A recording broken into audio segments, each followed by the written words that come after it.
నమస్తే, welcome to Bharati TV. నేను బాపయ్య. నా క్రెడిట్లో నీ కక్కుర్తి, ఇవిగో సాక్ష్యాలు అని చెప్పేసి ఈ వీడియోకి నేను ఒక టైటిల్ పెట్టాను. అంటే ఆంధ్రప్రదేశ్ ముఖ్యమంత్రి, తెలుగుదేశం పార్టీ అధినేత నారా చంద్రబాబు నాయుడు వైఎస్ఆర్ కాంగ్రెస్ పార్టీ అధినేత, మాజీ ముఖ్యమంత్రి వైఎస్ జగన్మోహన్ రెడ్డిని నా క్రెడిట్లో నీ కక్కుర్తి అని చెప్పేసి అంటున్నట్టుగా నేను టైటిల్ పెట్టాను. థంబ్నెయిల్లో కూడా అలాగే పెట్టాను. సో ఇది కాస్త సర్కాస్టిక్గా ఉంది. వైసీపీని హిట్ చేసే టైటిల్ అని చెప్పేసి నాకు కూడా తెలుసు, కానీ పెట్టక తప్పలేదు. ఎందుకంటే ఈ మాటలు అంటోంది నేను కాదు, తెలుగుదేశం పార్టీ కార్యకర్తలు, తెలుగుదేశం పార్టీ అభిమానులు, అలాగే కూటమి సర్కారులోని పార్టీలకి సంబంధించిన నాయకులు, కార్యకర్తలు అంటున్న మాటలు ఇవి. అందుకే తప్పక పెట్టాల్సి వచ్చింది. సో ఇకపోతే వైఎస్ఆర్ కాంగ్రెస్ పార్టీ ఏ క్రెడిట్ కొట్టేయడానికి ట్రై చేస్తుంది, తెలుగుదేశం పార్టీ వాళ్ళు, కూటమి సర్కారులోని నాయకులు వైసీపీని ఎందుకు కక్కుర్తి పడుతున్న పార్టీ అని చెప్పేసి అంటున్నారు అనేది ఒకసారి చూద్దాం. ఇదిగోండి, 2 రోజుల క్రితం Arcelor Mittal Nippon steels company Visakha దగ్గర అనకాపల్లి జిల్లాలో నక్కపల్లి అనే ప్రాంతంలో ఒక భారీ పెట్టుబడి పెట్టడానికి ముందుకు వచ్చింది. దానికి సంబంధించి శంకుస్థాపన కార్యక్రమం కూడా జరిగింది. అతిరథ మహారథులంతా వచ్చారు. వాళ్ళతో పాటుగా ఆంధ్రప్రదేశ్ ముఖ్యమంత్రి నారా చంద్రబాబు నాయుడు, జనసేన పార్టీ అధినేత ఉప ముఖ్యమంత్రి పవన్ కళ్యాణ్, తెలుగుదేశం పార్టీ యువనేత మంత్రి నారా లోకేష్ కూడా హాజరయ్యారు. సో ఈ శంకుస్థాపన కార్యక్రమం కూడా అంగరంగ వైభవంగా జరిగింది. అయితే ఈ శంకుస్థాపన కార్యక్రమం జరిగిన దగ్గర నుంచి కూడా వైసీపీ వాళ్ళు ఓ క్యాంపెయినింగ్ మొదలుపెట్టారు సోషల్ మీడియాలో. ఈ క్రెడిట్ అంతా మాదే అని చెప్పేసి. Arcelor Mittal Nippon steels company ఏపీకి రావటంలో క్రెడిట్ అంతా కూడా వైసీపీదే అని చెప్పేసి అంటున్నారు. ఎందుకలా అంటున్నారు అని చెప్పేసి ఆలోచిస్తే, ఇది ఒక భారీ స్థాయి పెట్టుబడి, 1,50,000 కోట్ల పెట్టుబడి. 1 కాదు, 2 కాదు, 1,50,000 కోట్ల పెట్టుబడి.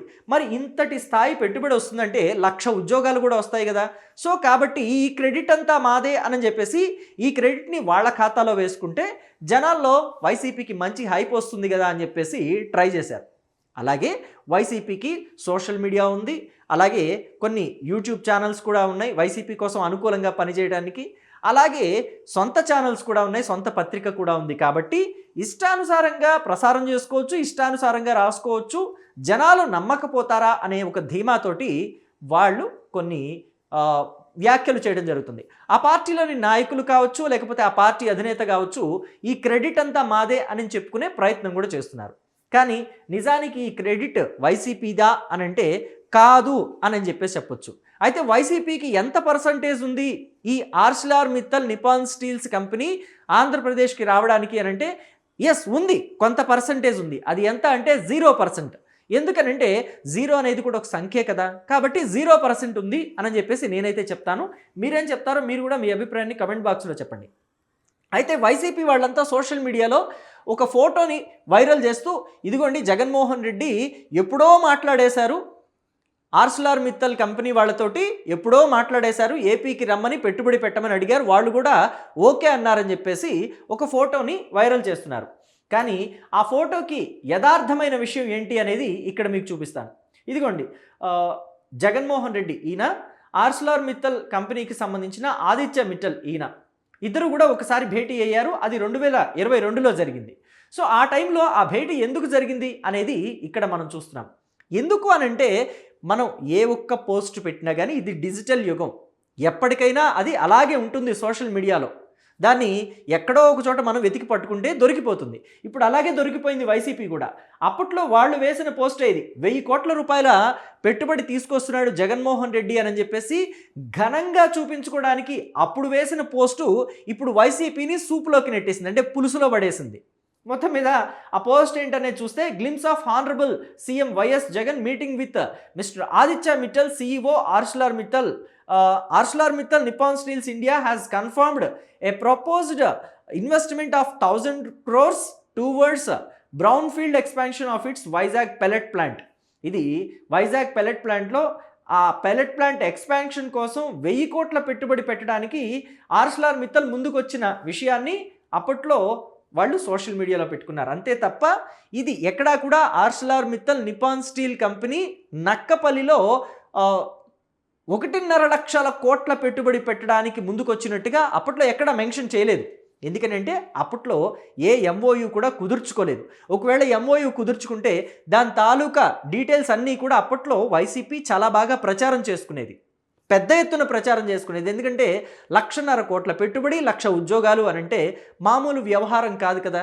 అది నిజంగా వైసీపీకి ఒక పెద్ద స్థాయి క్రెడిటే. మరి ఇంతటి స్థాయిలో ఒక పెద్ద ఎత్తున సోషల్ మీడియా సైన్యం కావచ్చు, లేకపోతే సొంత పేపరు, సొంత మీడియా కావచ్చు, ఇన్ని ఉన్న వైసీపీ అప్పట్లో ఏ స్థాయిలో ప్రచారం చేసుకుని ఉండేదో మీరే ఊహించుకోవచ్చు. కానీ అలా జరగలేదంటే అసలు దాంట్లో ఎటువంటి క్రెడిట్ వైసీపీకి లేదు అని చెప్పడంలో ఎటువంటి డౌట్ లేదనమాట. ఇకపోతే ఇదొక్క విషయంలోనే కాదు, గతంలో కూడా మనం చూసాం. గూగుల్కి సంబంధించి కూడా క్రెడిట్ అంతా వాళ్ళదే అన్నారు. గూగుల్ కంపెనీ ఇక్కడికి రావడానికి, గూగుల్ డేటా సెంటర్ ఉంది కదా విశాఖపట్నంలో, వాళ్ళు పెట్టడానికి ముందుకు వచ్చారు కదా, దాంట్లో కూడా క్రెడిట్ వాళ్ళదే అన్నారు. కానీ తీరా చూస్తే అప్పట్లో తిరుపతి ఎంపీ మద్దిల గురుమూర్తి ఏం చేశారు, ఏపీ హైకోర్టులో ఒక పిల్ కూడా వేశారు. గూగుల్ డేటా సెంటర్కి విశాఖలో భూములు ఇవ్వడానికి వ్యతిరేకంగా ఆయన ఒక పిల్ కూడా వేశారు. మరి గూగుల్ డేటా సెంటర్ విశాఖపట్నం రావడానికి క్రెడిట్ వాళ్ళది ఎలా అవుతుంది? వ్యతిరేకించేది వాళ్లే, కేసులు వేసేది వాళ్లే. కానీ తీరా ఆ కంపెనీ వచ్చి గ్రౌండ్ అవుతున్నప్పుడు క్రెడిట్ అంతా మాదే అని చెప్పుకునేది కూడా వైసీపీ వాళ్లే. ఇలా ఉంటుంది వైసీపీ వ్యవహారం. చాలా ఈజీగా దొరికిపోతారన్నమాట. ఎందుకంటే అప్పట్లో వాళ్ళు వేసిన కేసులకు సంబంధించి కానీ, లేకపోతే వాళ్ళు పెట్టుకున్న పోస్టులకు సంబంధించి కానీ అన్నీ కూడా పబ్లిక్ డొమైన్లో ఈజీగా దొరికిపోతాయి. వైసీపీ కూడా ఈజీగా బుక్ అయిపోతుంది.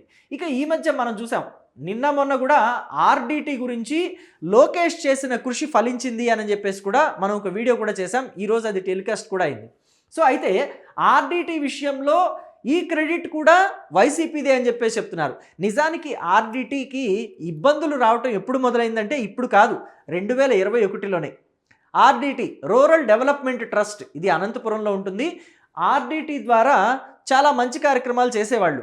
అయితే కొన్ని ఎన్జిఓస్ మత మార్పిళ్ల కోసం విదేశాల నుంచి నిధుల్ని మన భారతదేశానికి పంపిస్తూ మత మార్పిళ్ల కోసం ఆ నిధుల్ని వాడుతోంది అని చెప్పేసి అనుమానంతో కేంద్ర ప్రభుత్వం ఆ ఎన్జిఓలకు వచ్చే నిధులన్నింటినీ కూడా ఆపేసేలాగా ఒక రూల్ తీసుకొచ్చింది.